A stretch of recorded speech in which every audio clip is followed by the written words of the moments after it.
Hi everyone and welcome back to Eagles Insider. Congratulations to the cast and crew of Zombie Prom. Zombie Prom made its debut last night and the show will continue through the weekend. Hey everyone, it's Ren. Have you guys seen the Old School musical yet?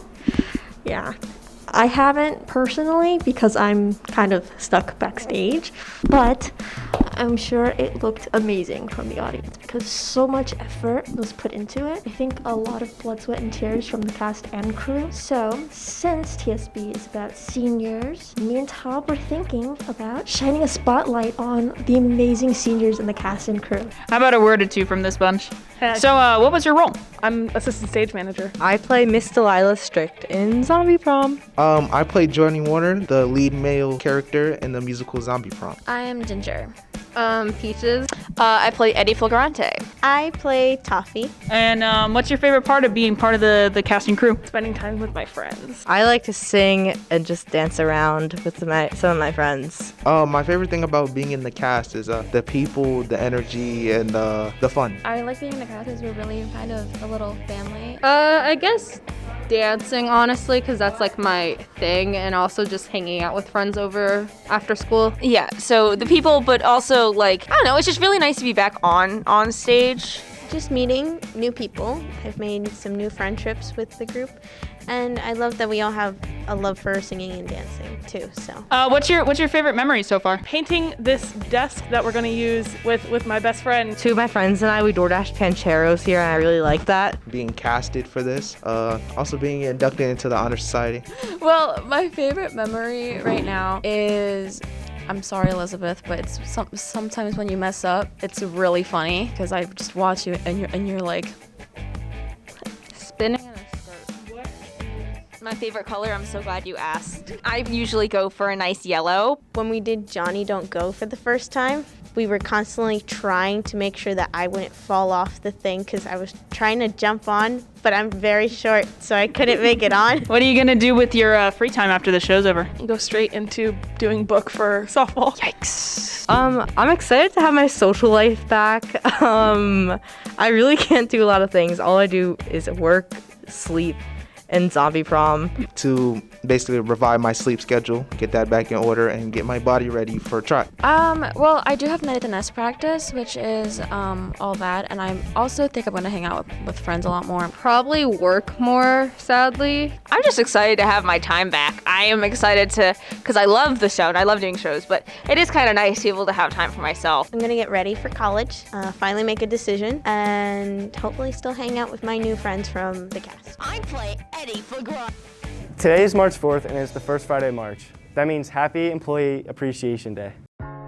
We all have a teacher that we appreciate. For this segment of our show, we went around and asked students and staff what staff members they appreciate and gave them the opportunity to explain why. For Teacher Appreciation Day, who is one staff member you would like to thank and why?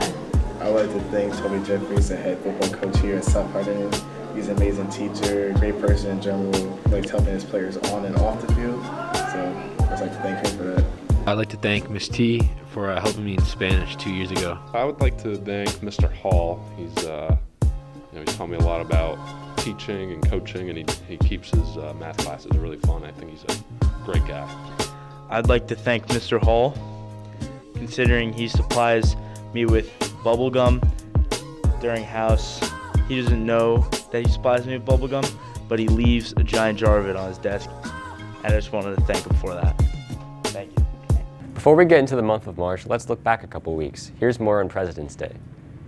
On February 21st, it would be President's Day. On that day, people honor the presidents that have done great things for Americans. The most liked president in American history was Abraham Lincoln because he was a natural-born leader and was able to hold a nation together when falling apart.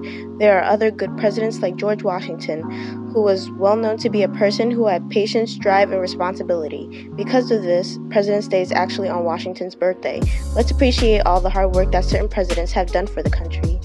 Are you addicted to your phone? You might benefit from the National Day of Unplugging. On this day of March 4th, we are celebrating the National Day of Unplugging. It is a 24-hour challenge where you must put down all electronic devices. For this week's show, we went around asking students how long can they go without electronics and what do they do without them. For National Day of Unplugging, how long do you honestly think you could last without your phone? Probably like 3 weeks, definitely 3 weeks.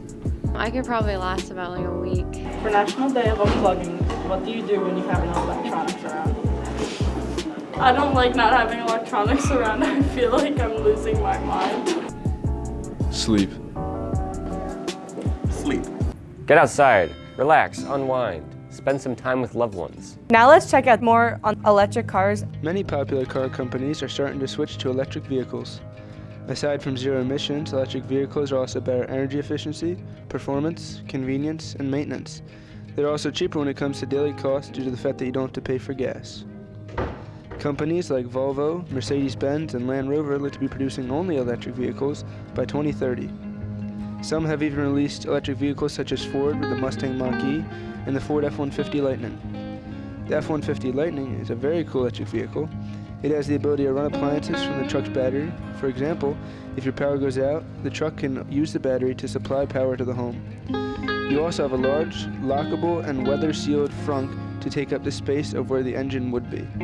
Fun fact, paying 10 cents per kilowatt is the equivalent of driving on gasoline that costs less than $1 per gallon. With features like this, there is no doubt that electric vehicles are the future of the car industry. Get in front of the car as I step on it. 10th grade English classes are reading a novel called Piecing Me Together. Here's a look as to what's happened in it so far. Jade, the main character, is a 16-year-old black girl from the northern parts of Portland. She is given an opportunity to get out of her poor lifestyle and go to a nice private school. Throughout the beginning of the book, she is jealous of the kids at her school because they are all rich white students. At her school, she doesn't relate with any of the students, so she doesn't have any friends there.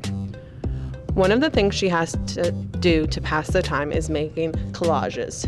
One day on the bus, Jade saw a girl that reminded her of herself.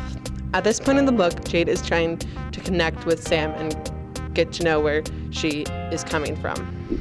Going to a new school, Jade sees Sam on the bus uncomfortable, so Sam sits with Jade. Both of them walk to St. Francis together and chat about lunch. They go to Woman and Woman, runs away, and goes home. A mentor showed up at Jade's house to apologize, and Jade shows her mentor her collages. Now here's a fun segment to end our show featuring students and staff. This is a little segment we like to call Animal Kingdom. Jasper, tell me who would win in a fight, a rabbit or a raccoon? I guess a rabbit's faster, man. Throwing punches faster. Rabbit wins. Round 2. Who would win in a fight, a rabbit or a relatively small monkey? A relatively small monkey. Why? Thumbs. Round 3. Who would win in a fight, a relatively small monkey or a rattlesnake? I would go with the monkey, 100%. Relatively small monkey takes round 3. Joe, who would win in a fight, a relatively small monkey or a fox? I'm gonna have to say relatively small monkey. You see.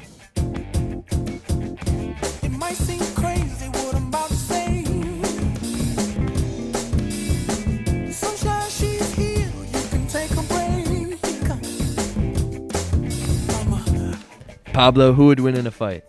1 Mr. Skolka-sized French Bulldog or 5 French Bulldog-sized Mr. Skolkas? French Bulldog-sized Mr. Skolkas.